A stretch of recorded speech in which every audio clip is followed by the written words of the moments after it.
Bismillahirrahmanirrahim. Assalamualaikum warahmatullahi wabarakatuh. Alhamdulillah wassalatu wassalamu ala nabiyina Mustafa Rasulillah wa ala alihi wa ashabihi wa man tabi'ahum bi ihsanin ila yaumil qiyamah, amma ba'd. Jemaah sekalian yang semoga senantiasa dirahmati Allah, kita lanjutkan kembali kisah kita masih dari peristiwa Ghazwatul Hunain atau perang Hunain, ya, perang Hunain atau perang Bani Hawazin atau perang Autas, ya. Baik, di pertemuan sebelumnya sudah dihapus ya. Kita sampai pada kisah apa? Dzatu Anwat, pohon yang dikeramatkan, begitu ya. Nah, kemudian kita sudah ambil beberapa faedah-faedah pelajaran seputar kisah Dzatu Anwat. Ya.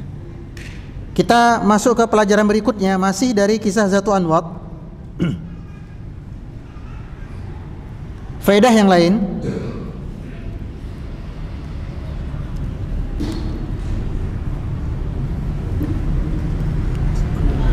Oh,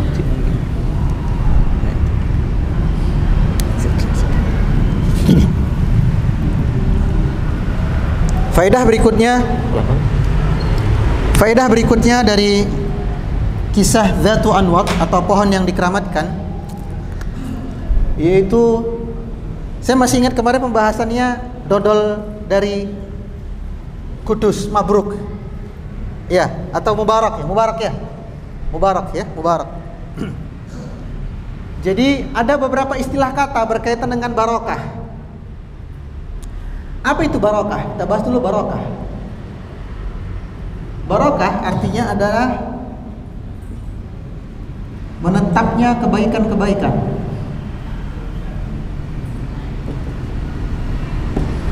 Menetapnya kebaikan. Artinya kebaikan pada sesuatu atau seseorang itu menetap, gak hilang-hilang. Sebagaimana ungkapan Nabi Isa bin Maryam ketika dia lahir, ya kan? Lalu sang ibu ditanya oleh penduduk, "Weh, engkau kan wanita yang tidak pernah bergaul dengan laki-laki, kenapa kau sekarang punya bayi?" Maka Maryam berkata, "Tanyalah apa? Bayiku ini." Maka apa kata Isa? "Inni Abdullah ataniyal kitab." Dan di akhir ayat apa kata Nabi Isa? "Wa ja'alani mubarakan ainama kuntu." Wa ja'alani mubarakan ainama kuntu. Dan Allah menjadikan diriku senantiasa diberkahi dimanapun aku berada.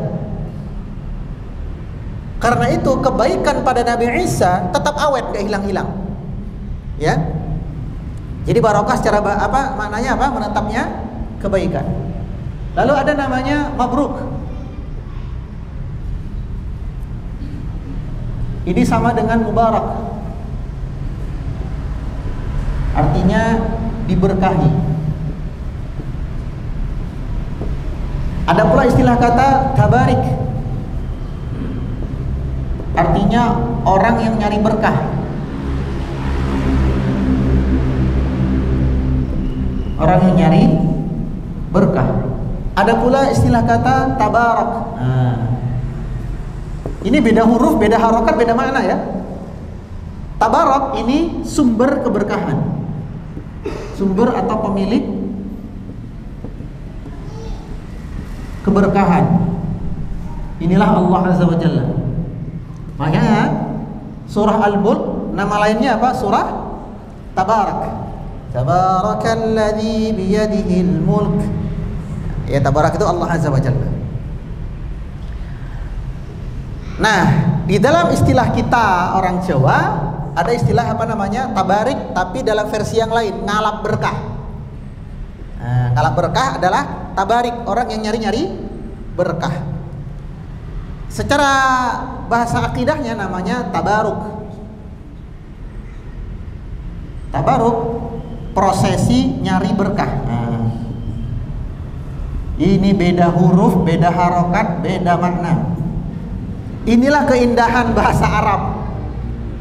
Ya, keindahan bahasa Arab. Tabaruk itu sendiri di dalam ilmu akidah terbagi dua. Yang pertama masyru' atau disyariatkan.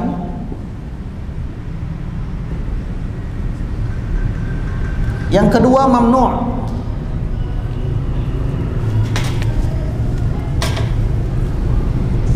atau dilarang.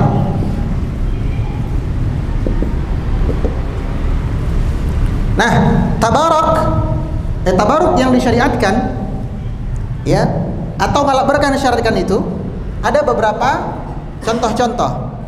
Di antaranya apa? Ma'u Zamzam, air Zamzam. Kemudian dengan ayat-ayat Al-Quran.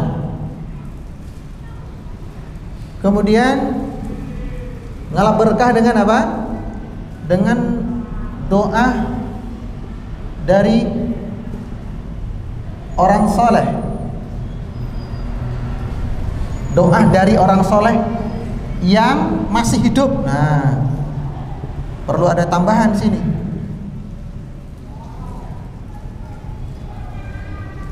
Ya, air Zamzam, ayat Al-Quran, doa dari orang-orang yang soleh. Kemudian apa lagi contohnya? Keringat dan ludah Nabi, kulit Nabi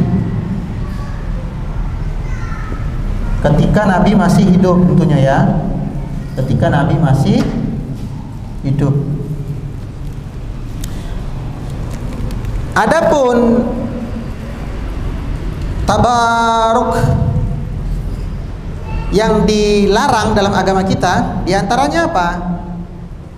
Ngalap berkah dengan pohon-pohon, entah itu pohon yang dikeramatkan atau apa, dengan keris-keris, dengan aki-aki. Bukan kakek-kakek ya, aki-aki itu batu. Pohon-pohon, keris, aki. Kemudian dengan apa lagi? Dengan kuburan-kuburan. Meskipun itu kuburan Nabi Sallallahu Alaihi Wasallam, nggak boleh. Ya, sengaja mengelus-eluskan kain ihramnya yang putih itu. Kain ihram yang putih ternodai oleh kesyirikan. Nah,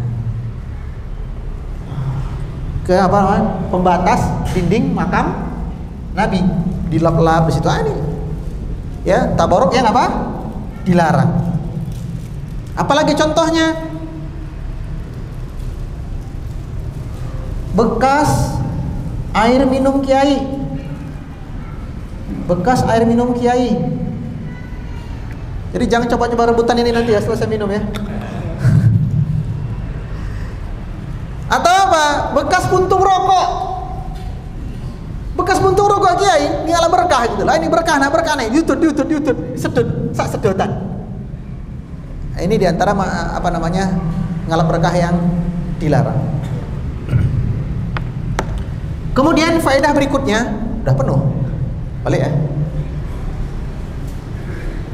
Bisa nih. Mungkin lebih gede lagi whiteboardnya besok-besok yang segini.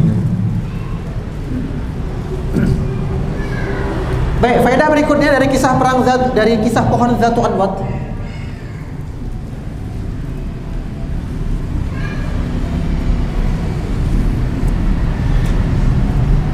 Yaitu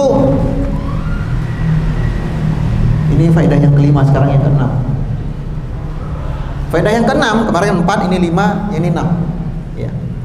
Faedah yang keenam dari kisah pohon Zatu Anwat.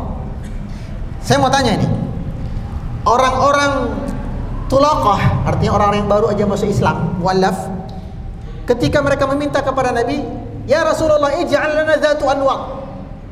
Ya Allah, buatkan untuk kami pohon Zatu Anwat, supaya pedang-pedang kami ini bisa kami gantungkan, supaya kami menang jihad. Pertanyaan saya, ketika mereka meminta kepada Nabi untuk dibuatkan pohon Zatu Anwat, niat mereka baik atau niat mereka tidak baik? Niat mereka baik, supaya apa? Menang ketika perang, bukan menang ketika tawuran ini. Menang untuk perang melawan orang kafir. tapi niat baik tidak menjadikan sesuatu itu langsung faham. Nah, saya catatkan di sini ya. Niat yang baik tidak otomatis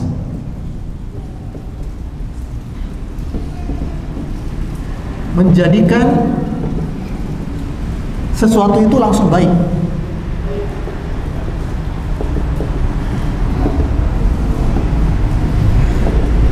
Nah, ini kaidah penting. Ini termasuk dalam kaidah ilmu usul dalam agama kita tentang beribadah dan beramal, prinsip agama.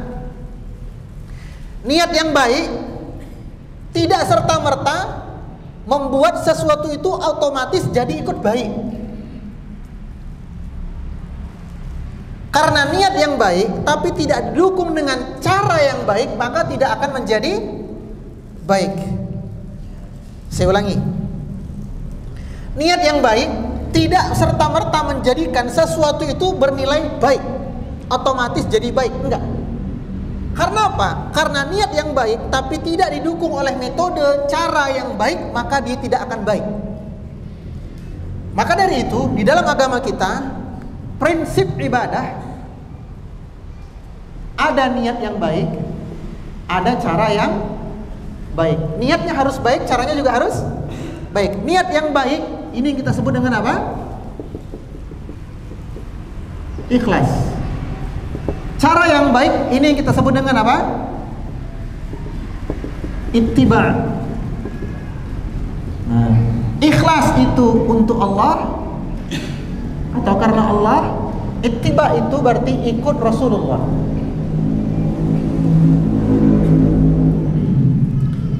Sekali lagi, niat yang baik tidak serta-merta menjadikan sesuatu amal itu jadi baik. Ono gento ora tahu sholat wis 30 tahun. Dia gento semenjak usia 15 tahun. Jadi kepakaran gentonya itu udah level wah. Suatu hari habis mabok, habis dari diskotek macam-macam, dia pulang dalam keadaan sempoyongan. Habis pesta-pesta. Nah, waktu itu dia mencoba untuk tidur karena capek, habis bermaksiat kepada Allah Azza wa Jalla. Dia mau tidur, capek, tak terusilah. Gelundang, gelundung. Ora iso turu. Nganti jam 4:30. Dan pas awal-awal mau proses tidur, tiba-tiba krungu suara azan saka Al-Aman. Allahu Akbar, Allahu Akbar. Dia seumur-umur baru kali ini saya dengar azan subuh. Kenapa? Karena selama ini tidur jam 3, bangun jam 1. Tidur jam 3 pagi, bangun jam 1 siang. Jadi azan subuh, azan zuhur skip, dilewati. Kali ini dia mendengar azan subuh. Entah bagaimana ceritanya, Allah kirimkan hidayah kepada dia untuk bertaubat. Dia pun mau bertaubat. Ya Allah, umurnya wis 15 tambah 30 berarti 45. Umurku udah 45 kok gini-gini terus, mau sampai kapan? Gitu ya. Ya udahlah, saya mau taubat. Ya, dia mau taubat ya kan. Dia mau sholat subuh. Tapi ya karena dia jarang ke masjid atau nyaris gak pernah ke masjid, mau ke masjid juga izin. Akhirnya memilih sholat di rumah ya kan. Dia pun berwudu. Lagi-lagi dia bingung. Wudu piye carane? Nopo? Biyen TPA sering bolos.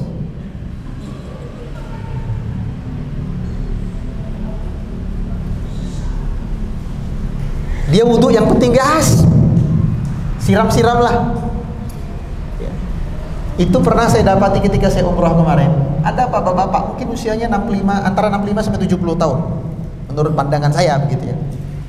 Dari jamaah yang lain, tapi orang Indonesia. Tahu wudhunya gimana?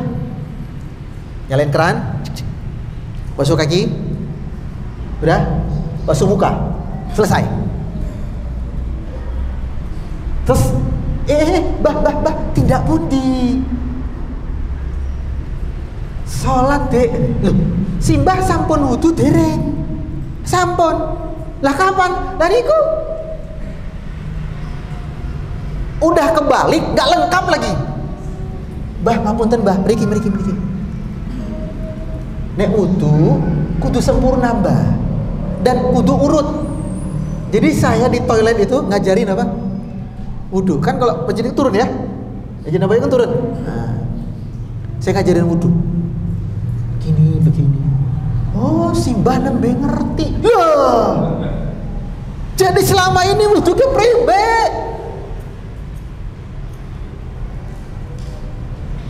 Si gento ini pun berwudu asal-asalan. Ada? Dia mau sholat subuh. Ketika dia mau sholat, dia berpikir seperti ini. Udah puluhan tahun saya nggak pernah sholat, apalagi sholat subuh. Hari ini saya mau sholat subuh. Karena saya udah lama nggak sholat subuh, Arab tak tebus. Saiki aku sholat subuh patang rokaat. DE sholat nganti nangis-nangis basah saja dahi. Niatnya apa? Apa? Caranya? Salah. Karena itu dua unsur ini Allah sebutkan di surah Al-Mulk ayat yang terakhir. Di surah Al-Kahfi ayat yang terakhir. Ada yang hafal? Faman yarju liqa'a rabbih falyamal amalan salihan wala yusyrik fi ibadati rabbih ahada. Ini dua nih. Inilah pentingnya ketika membaca Al-Quran, kita tahu makna dan tafsir ayatnya. Falyamal amalan saleha, hendaklah dia beramal dengan amal yang saleh. Amal yang saleh, amal yang sesuai petunjuk Rasulullah. Kalau enggak sesuai petunjuk, bukan amal yang saleh, tapi amal yang salah. Akhirnya dia bukan beramal, tapi main sepak bola.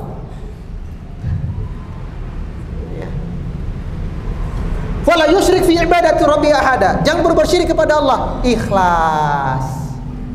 Dua syarat ibadah. Nah, saya balik ke kisah tadi.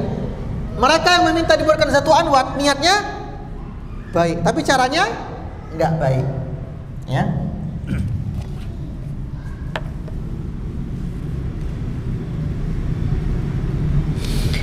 Nah, selanjutnya ketika mereka meminta dibuatkan satu anwat, apa kata Nabi sallallahu alaihi wasallam? Allahu akbar, ya. Allahu akbar. Ini sebuah ungkapan. Nah, ada beberapa jenis ungkapan-ungkapan di dalam syariat Islam.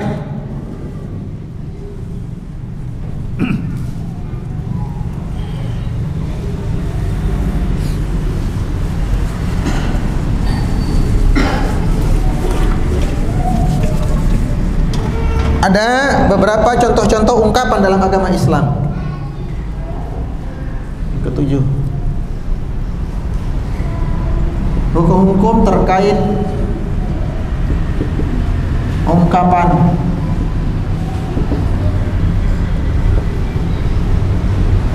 Subhanallah. Kemudian Masya Allah. Gini dulu.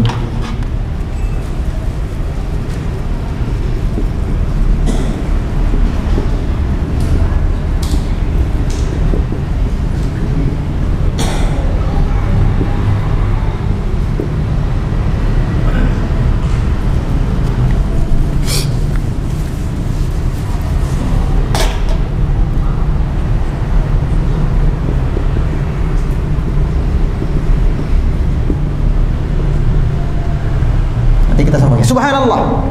Nah, subhanallah kapan dia diungkapkan? Biasanya subhanallah ini kita ungkapkan pada perkara-perkara ketika kita melihat perkara-perkara yang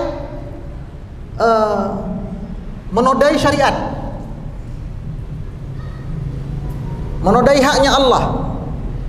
Misalnya apa?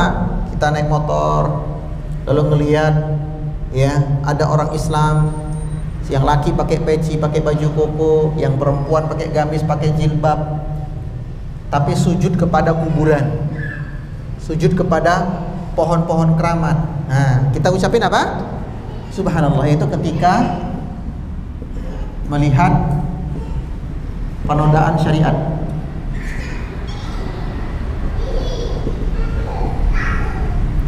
Allahu Akbar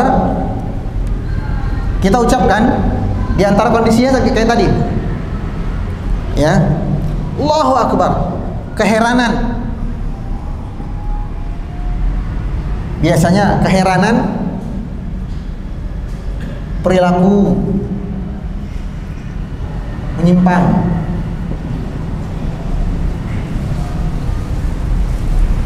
Ini kok subhanallahnya 2 kali. Alhamdulillah.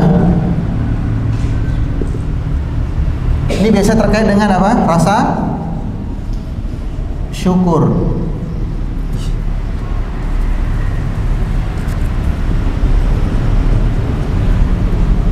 Kemudian innalillah biasanya terkait dengan apa? Musibah ya.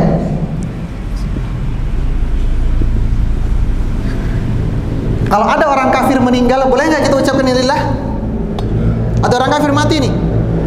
Wih, mati tuh. Kita ucapin innalillah, boleh nggak? Loh, orang kafir meninggal, manusia meninggal, musibah bukan? Secara umum itu musibah. Boleh nggak ucapin innalillah? Hah? Saya tanya, innalillah itu ungkapan atau doa? Salah. Innalillah itu ungkapan. Doa itu husnul khotimah. Nah, itu doa. Jadi sekali lagi, innalillah itu doa atau ungkapan? Ungkapan. Maka kalau ada orang kafir yang meninggal, kita katakan innalillahi wa inna ilaihi rajiun, boleh. Karena apa? Mau dia orang Islam, mau dia orang kafir, kalau mati kembalinya kepada Allah. Allah yang memiliki dia, Allah yang mengambilnya. Jadi innalillahi bukan doa. Ungkapan, ada orang mati. Nah, jadi musibah atau kematian terutama ya. Tapi kalau dia orang Islam, innalillahi wa inna ilaihi rajiun, semoga husnul khotimah, amal diterima oleh Allah, ya kan, lapangan kuburnya, itu boleh. Kalau orang kafir innalillahi wa inna ilaihi rajiun, ya dia mati juga kembali sama Allah. Subhanallah, Allahu akbar, alhamdulillah, innalillah. Masya Allah. Ini takjub.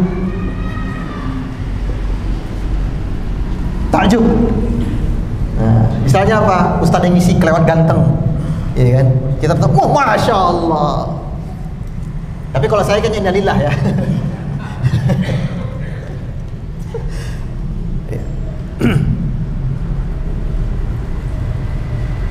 Yang terakhir, qadarullah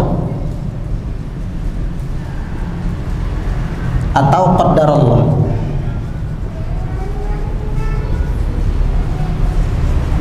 Tentang apa ini?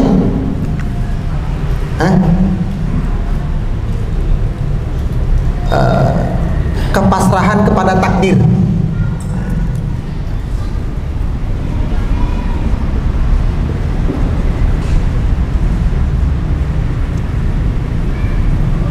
Pasrahan kepada takdir Allah. Misalnya gimana? Misalnya dengan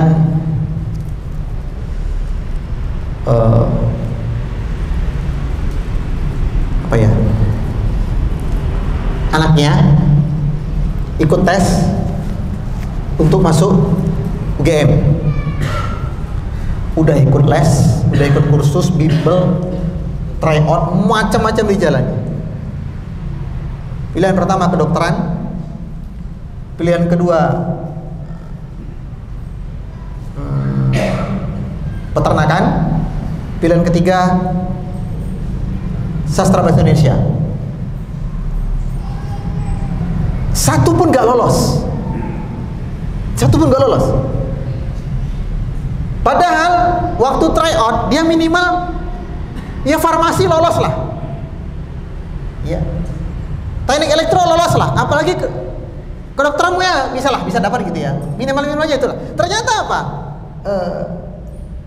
Kedokteran gak lolos, peternakan gak lolos, sastra Inggris juga gak lolos. Usut punya usut, ternyata lembar jawaban dia yang sudah dikasih jawaban lupa dikasih nama. Dia kan nangis ya. Ya Allah, kenapa tuh?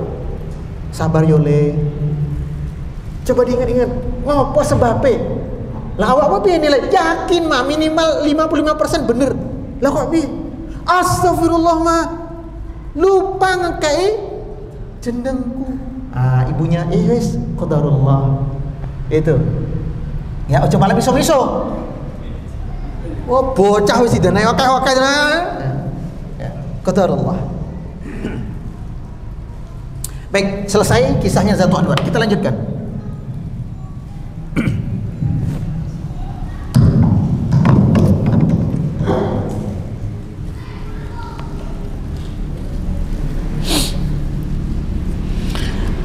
Kaum muslimin melanjutkan perjalanannya ya hingga tiba di suatu desa terakhir sebelum masuk ke lembah Hunain atau lembah Autas ya. Itu sebelum masuk, masih ya istilahnya kalau kita sebelum masuk ke Keronggahan lah. Tiba di mana nih? Sidoarum gitu ya. Nah, kurang lebih seperti itu. Nabi sallallahu alaihi wasallam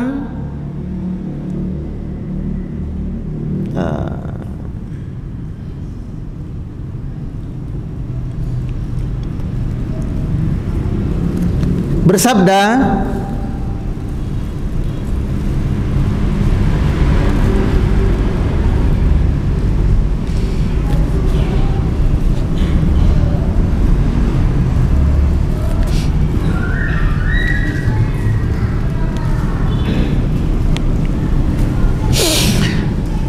siapa yang bersedia untuk menjadi penjaga kami malam ini? Ya, siapa yang bersedia untuk menjadi penjaga kami malam ini? Maka Abdurrahman bin Abi Marthad berkata, "Ana ya Rasulullah." Saya bersedia wahai Rasulullah untuk menjadi penjaga kaum muslimin. Maka berarti dia orang ini apa namanya? Kalau naik ke atas dalam dunia militer apa namanya? Jaga menara itu apa? Prajurit yang lain tidur nih. Nah kan ada biasa penjaga-penjaga di menara-menara itu. Itu tugasnya ngapain biasanya? Apa disebut tugasnya?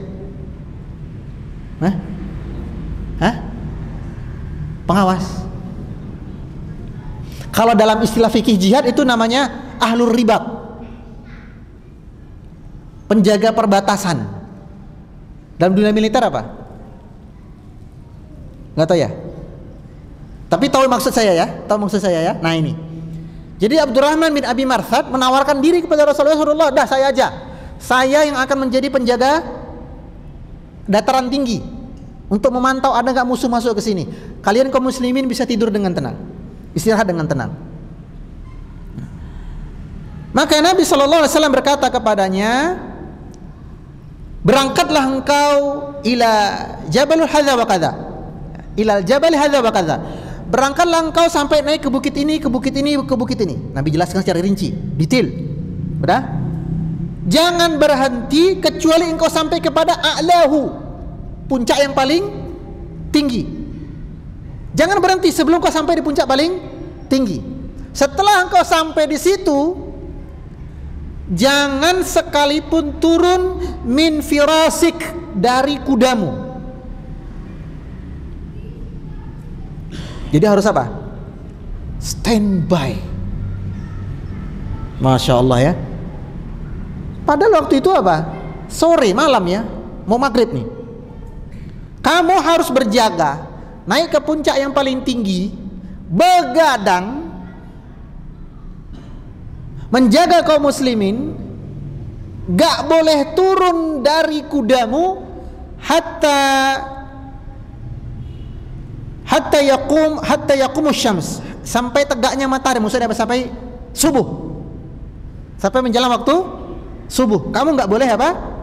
Turun dari kudamu, gak boleh tidur. Ini tugas ringan apa tugas berat ini? Kita ronda jam 10, jam 11 aja udah 5 watt kan?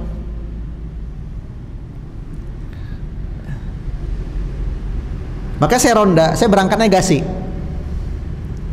Kenapa? Sudah dipastikan saya bakal mulai Gasi. Ya siapa juga yang kuat melek sampai jam 3 ya kan? Kita kerja nih dari jam 8 sampai jam setengah 5 sore. Belum lagi kalau pagi ribet dengan urusan sekolah anak ya kan? Nah, yang mandinya, yang bukunya, yang sarapannya, yang bekalnya, yang jilbabnya, roknya, yang ketuker sama adeknya. Itu aja udah bikin perang dunia itu. Belum lagi macetnya pas nganter, iya kan? Belum lagi pas mau nyebrang ternyata ambulan mau lewat, ketahan lagi. Wah, ribah pagi itu.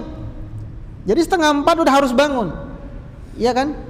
Masak nasi di rice cooker dulu, bangunin anak pelan-pelan. Proses bangunin anak aja setengah jam sendiri. Dibujuk, dibujuk, dicium, digendong. Nah, jadi kalau harus sampai jam 3 ronda melek, wah nggak kuat. Jam 9 udah berangkat. Ngambilin apa? Jimpitan. Tes. Karena di tempat saya tinggal itu satu RT ada 130 kakak. Padat di Keragilan. Jadi mubeng jam 9 sampai jam 10. Terakhirnya di pos ronda. Saya datang, teman-teman yang juga datang. Saya serahkan uang apa? Jimpitan. Loh, wis bebang toh Kang? Wis. Udah, ya biasa ngobrol bentar, ngeteh-ngeteh, jagung rebus, kerupuk-kerupuk ya kan. Jam 11 nguap. Kode. Setengah 12, Pak kayaknya ada sendang. Aduh nggak apa-apa, pulang aja Mas. Terus dia apa? Disawer 5.000 tas. Dapat ya, saya pulang. Yang penting selalu datang gitu loh. Nah, ronda kalau diniatkan ikhlas karena Allah untuk menjaga kaum muslimin, karena kan untuk menjaga keamanan ya, insya Allah pahalanya masuk dalam bab 2 orang yang matanya dijaga oleh Allah dari siksaan api neraka. Kata Nabi SAW dalam sebuah hadis yang sahih,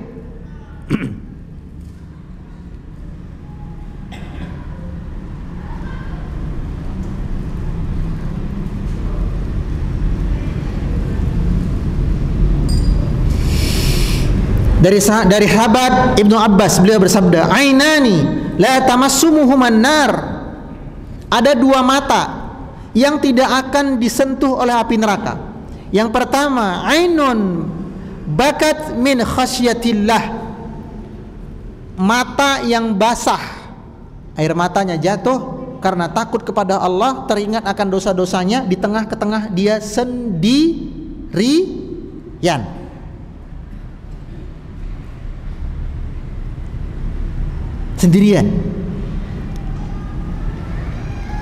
Kenapa sangat dimuliakan oleh Allah? Karena biasanya orang kalau sudah sendirian rata-rata bermaksiat. Kalau ada orang yang justru ketika sendirian jatuh air matanya, menangis takut akan azabnya Allah, teringat akan dosa-dosanya, kata Nabi apa? Matanya tidak akan sentuh api neraka. Bahkan lebih dari itu, warajulun, ada 7 golongan kan? Sab'atun yuzilluhumullahu fi yaum la zilla illa zilluh. Ada 7 golongan yang mana apabila ada pada diri kalian akan termasuk orang-orang yang dijaga oleh Allah di bawah naungannya pada hari kiamat, yang mana pada hari itu tidak ada naungan kecuali di bawah arsy Allah. Salah satunya siapa? Warajulun khalian, seseorang yang sendirian di ruangannya, di kamarnya, di rumahnya, di kantornya. Alone, dia sendirian, just alone. Nobody's there, gak ada orang lain. Lalu apa? Fafadat ainah, berkaca-kaca matanya, jatuh air matanya. Ini yang pertama. Yang kedua, wa ainun batat tahrusu fi sabilillah, yaitu mata yang begadang untuk berjaga dalam rangka berjihad di jalan Allah. Dalam rangka apa? Jihad. Ya. Nah, ini begadang dalam rangka maksiat ya orang itu. Baik. Dia pun berangkat. Dia pacu kudanya sampai kepada a'lahu, titik yang paling tinggi dari bukit tersebut. Dengan matanya yang tajam, dia sisir daerah itu. Dia sweeping ya. Dia screening. Enggak ada musuh, aman. Udah, itu dia lakukan sampai menjelang subuh. Maka pada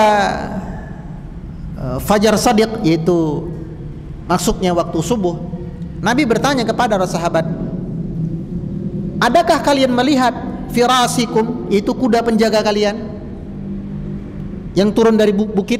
Kata Nabi, la ya Rasulullah, enggak ada. Oh, artinya dia masih berjaga. Baik, mari kita tegakkan salat. Jadi salat 2 rakaat dulu. Salat apa namanya? Qabliyah subuh. Salat qabliyah subuh. Nah, di tengah-tengah salat itu, salat qabliyah subuh, Nabi senantiasa, atau bukan senantiasa, sering kali mata beliau itu mengarah kepada lembah tempat berangkatnya Abdurrahman bin Mirsad tadi. Jadi salat kadang lihat bawah, kadang lihat ke lembah tempat Abdullah bin Mirsad itu berangkat. Lihat, udah ada belum? Udah ada belum? Nah, kisah ini dijadikan dalil oleh para ulama bolehnya memandang ke selain tempat sujud dalam sholat bila urgent. Misalnya apa? Kondisi perang. Seperti sholat khauf yang kita jelaskan pada pertemuan sebelumnya itu, ya, ketika perang apa? Perang Khaybar, ya. Nabi melaksanakan sholat khauf. Namanya sholat khauf berarti sholat ketika perang. Nah, sholat sambil ngelawan musuh, gimana coba? Lah kalau ndelok ke bawah tok, jadi tombak dong. Jadi sambil ngelihat apa? Musuh. Nah, ini dijadikan dalil oleh para ulama bolehnya mengalihkan pandangan dari tempat sujud ketika sholat bila ada urgensi kebutuhan. Ya, ini ada case khusus tentunya. Adapun secara umum tetap nggak boleh. Kata Nabi Sallallahu Alaihi Wasallam, barang siapa yang mengarahkan pandangannya ke atas ketika sholat, Allahu Akbar, oh lampu nih warna-warni yo, kubah ku apik. Apa kata Allah? Apa kata Nabi Sallallahu Alaihi Wasallam? Semoga Allah mencabut pandangannya. Karena hukum asalnya ketika kita salat yang kita lihat adalah tempat sujud atau menuju tempat sujud kita. Nah, kecuali ketika duduk tasyahud awal dan tasyahud akhir, boleh melihat ke tempat sujud, boleh melihat ke arah telunjuk. Ya, wallahu alam. Subhanakallahumma wa bihamdika asyhadu an la ilaha illa anta astaghfiruka wa atubu ilaik. Wassalamualaikum warahmatullahi wabarakatuh.